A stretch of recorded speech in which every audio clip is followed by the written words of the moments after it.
আসসালামু আলাইকুম dear viewers.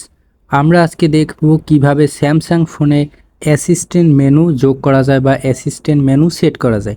Assistant menu কি সেটি একটু বলে নেই প্রথমে। অ্যাসিস্ট্যান্ট মেনু এমন একটি মেনু যেটি আপনার স্ক্রিনের সামনে থাকবে।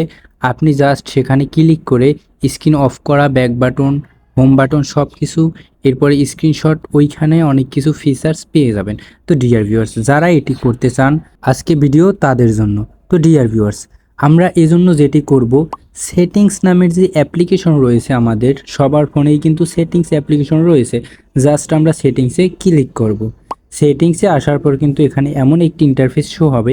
এখান থেকে আমরা যেটি করব, একবারে নিচে চলে আসব। নিচে আসার পরে এখানে দেখুন অ্যাক্সেসিবিলিটি যে অপশন রয়েছে, জাস্ট আমরা এখানে ক্লিক করব। অ্যাক্সেসিবিলিটিতে ক্লিক করার পর এখানে কিন্তু এমন একটি ইন্টারফেস চলে আসবে। সেখান থেকে আমাদের যেটি করতে হবে, এখানে দেখুন ইন্টারঅ্যাকশন অ্যান্ড ডেস্কটরি নামের কিন্তু একটি অপশন পাবেন ডিয়ার ভিউয়ার্স। জাস্ট আমরা এই ইন্টারঅ্যাকশন অ্যান্ড ডেস্কটরিতে ক্লিক করে দেব। এখানে ক্লিক করার পরে কিন্তু আমাদের কাছে এমন ইন্টারফেস শো হবে। দেখুন এখান থেকে আমরা যেটি করব, এখানে দেখুন দ্বিতীয় নাম্বারে রয়েছে অ্যাসিস্ট্যান্ট মেনু। এই যে অ্যাসিস্ট্যান্ট মেনুর সামনে দেখুন একটি অন করার অপশন আছে, সুইচ বাটন রয়েছে। জাস্ট আমরা এখানে ক্লিক করে দেব। ডিয়ার ভিউয়ার্স, সুইচে ক্লিক করার পর এখানে দেখুন একটি মেনু চলে এসেছে।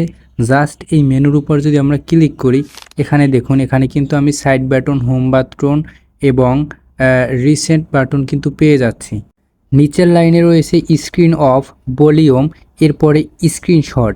তো এরপরে যদি আমরা সোয়াইপ করি, সোয়াইপ করার পরে আমরা আরও নোটিফিকেশন প্যানেল, এরপরে পাওয়ার অফ মেনু, এরকমের অনেক কিছু কিন্তু দেখতে পাচ্ছি।